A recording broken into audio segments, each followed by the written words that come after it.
नमस्कार दोस्तों, मैं कृष्ण मोहन एक बार फिर से आप बच्चों के सामने अपने YouTube चैनल पर सब बच्चों का स्वागत करता हूं।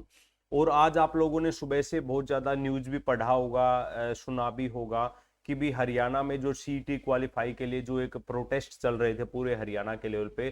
तो आज सरकार ने एक न्यूज़पेपर में एक न्यूज़ आई कि भाई सीईटी क्वालिफाई की जो हमारे बच्चों की जो मांग थी उसको कैंसिल कर दिया गया है, मतलब उसको डिनाई कर दिया गया है। मीन्स हम कह सकते हैं कि सरकार ने अपना रुख क्लियर कर दिया कि भी हम सीईटी को क्वालिफाई नहीं करने वाले हैं। तो अब क्या करें या फिर क्या हो सकता है जिससे जो 4 गुना वाला जो एक रूल है, जो कि एक हार्ड रूल आप बोल सकते हैं, वो बच्चों के नुकसान में जाएगा। लेकिन और भी क्या हमारे पास रास्ते बचते हैं? देखो, सबसे पहला तो रास्ता हमारे पास ये है कि भी हमने कोर्ट केस किया हुआ है। तो कोर्ट केस के माध्यम से हो सकता है कि भी जो कोर्ट है वो सरकार को डायरेक्शन दे दे कि भी आप इस टेस्ट को 10 गुना बुला लो, 12 गुना बुला लो या 7 गुना बुला लो, ऐसा कुछ हो सकता है। वो आगे की बात है कि भी कितने गुना हो सकता है, मतलब कि ये पॉसिबिलिटी बनती है। तो अभी भी आपको डरने की जरूरत नहीं है कि भी आपके मन में ऐसा नहीं होना चाहिए कि आप 4 गुना में नहीं आओगे तो आप तैयारी करना बंद कर दोगे। देखो, चाहे आप 4 गुना में आओ या फिर ना आओ, रास्ता तो एक ही बचा हुआ ना, पढ़ाई करना। पढ़ाई तो आपको करना ही पड़ेगा, चाहे आपका पेपर अच्छा हुआ है चाहे पेपर आपका खराब हुआ बच्चा। तो किसी भी कंडीशन में आप अपनी पढ़ाई से दूर नहीं जा सकते। और अभी काफी दिन आपको हो गए हैं सीईटी का पेपर जो देने के बाद, मतलब 10-15 दिन हो गए, तो अब आपने रेस्ट भी कर लिया होगा, अपना दिमाग को भी ठीक कर लिया होगा, बाकी काम भी निपटा लिए होंगे। अभी आपके पास टाइम है जल्दी से, जो आपका पेपर सीईटी ग्रुप डी के लिए होना है या फिर जिसका अच्छा हुआ उसको मेन के लिए जो पेपर देना है, उन दोनों को एक साथ में बहुत अच्छे से तैयारी आप कर सकते हैं। जिस बच्चे का सी का अच्छा हुआ है तो उसको ये नहीं कि डी का नहीं देना, उसको डी का भी पेपर देना चाहिए। और बहुत ज्यादा अंतर आपको देखने को नहीं मिलेगा कि भी ये डी ग्रुप का पेपर ये सी का, क्योंकि बच्चे तो वही हैं और कंपटीशन भी उतना ही है। अगर मान लो डी ग्रुप का पेपर आसान भी आता है तो उसकी कट ऑफ हाई चली जाएगी। तो इसलिए आप ये मत समझें कि भी डी ग्रुप का पेपर है तो उसके लिए हमारे को कम पढ़ना पड़ेगा, पढ़ना उतना ही पड़ेगा, बल्कि और भी अच्छे से पढ़ना पड़ेगा। क्योंकि अब बच्चे जोश में आ गए हैं, बच्चों को लग रहा है कि अब पेपर होंगे।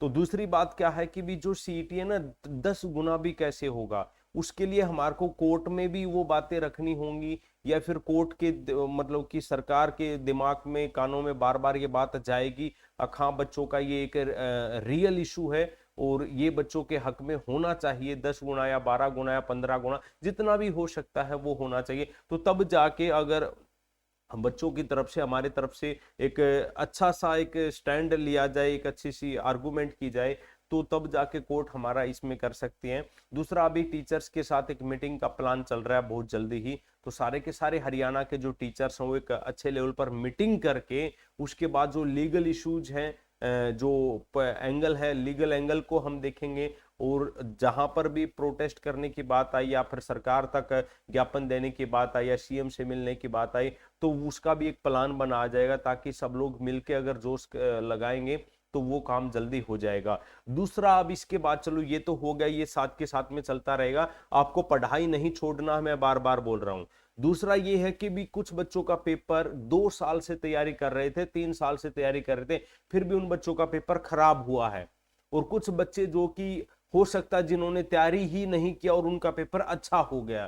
तो इसका कारण क्या है? तो कारण मैं बताऊंगा बच्चा, कि जो पेपर आया ना, वो पेपर जो एसएससी के जो एस्पिरेंट है उनके लिए अच्छा था ये पेपर। मतलब मैथ इंग्लिश था तो वो उन्होंने अच्छे से किया होगा, तो वो आसानी से इस पेपर को बोल देंगे कि बहुत आसान पेपर था या उनका स्कोर अच्छा गया होगा। जो बच्चा चाहे 4 साल से तैयारी कर रहा है और सिर्फ हरियाणा की अगर तैयारी कर रहा है ना, तो उसने इंग्लिश के ऊपर बहुत ज्यादा फोकस नहीं किया होता है, मैथ के ऊपर बहुत ज्यादा फोकस नहीं किया होता, उसका मेनली फोकस कहाँ रहेगा?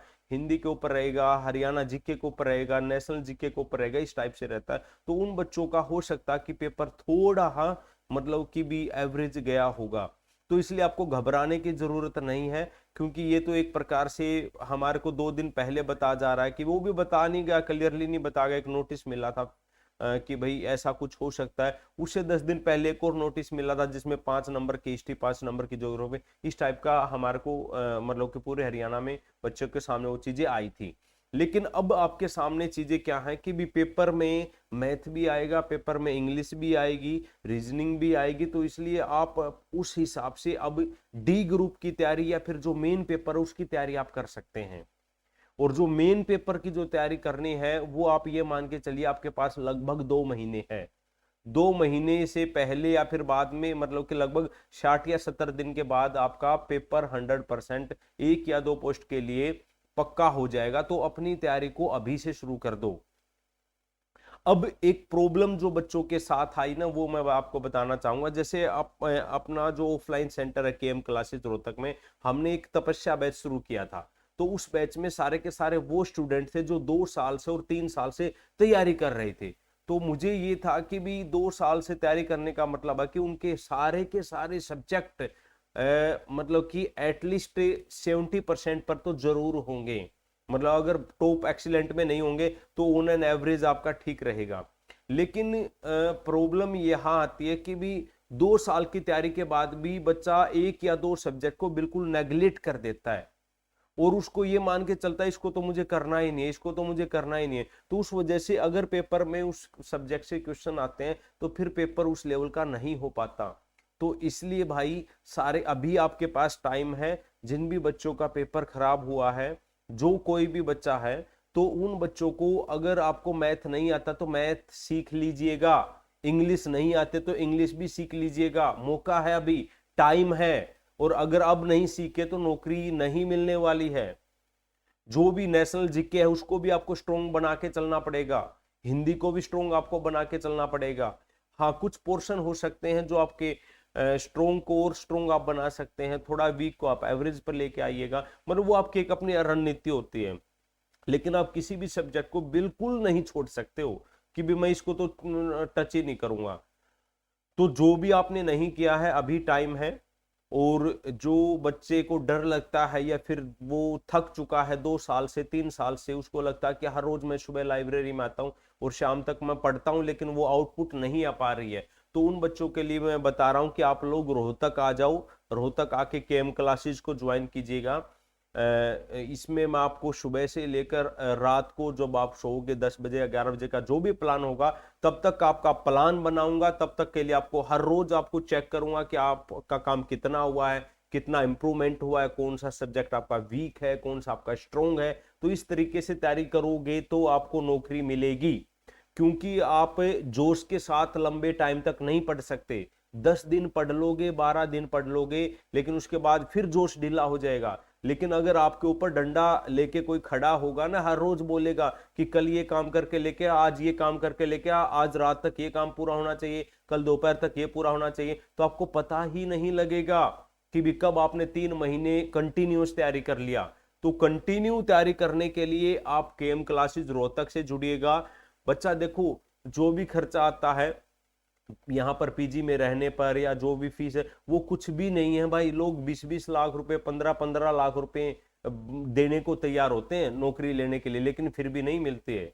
लेकिन अगर आप थोड़ा हा पैसा खर्च करके 2-3 महीने आंख मीच के और विश्वास करके अगर आप अच्छे से मेहनत करोगे, तो मुझे नहीं लगता कि भी अगर आप मुझे 2-2.5-3 महीने अगर आप दोगे तो आपको नौकरी ना मिले। तो इसलिए जो नंबर आपको दे रखा है 94,590-16,000 पे आप कांटेक्ट कर सकते हैं। नीचे ये आपको दिखाई भी दे रहा है, नीचे जो पट्टी है, तो आप कॉल कीजिएगा और अपनी सीट बुक कीजिएगा। और एक फाइनल बात मैं आपको बता दूं कि भी मैं अपनी एकेडमी में 6 बच्चों को रखूंगा जो को 24 घंटे उनके साथ ही रहना है। मतलब एक टीचर हमेशा उनके साथ रहेगा। 6 की एकेडमी में जगह, बाकी दूसरे पीजी में जगह है। तो उन 6 बच्चे, वो बच्चे चाहूंगा जो अच्छे से तैयारी कर रहे हैं 2 साल से, 1 साल से, 3 साल से, मतलब कि उनको अगर ज्यादा फोकस किया जाएगा तो उनका रिजल्ट 100% आना चाहिए।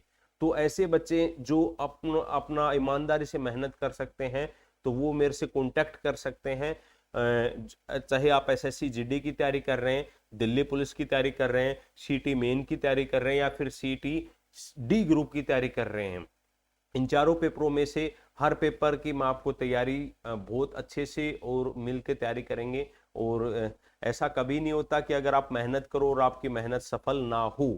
तो चलिएगा, आज आज के लिए इतना ही है। पढ़ते रहिएगा, आगे बढ़ते रहिएगा, और प्रोटेस्ट और वो सारी चीजें चलती रहेंगी। सीईटी क्वालिफाई होगा या नहीं होगा, ये एक साथ का प्रोसेस है, लेकिन आपको अपनी पढ़ाई को नहीं छोड़ना है।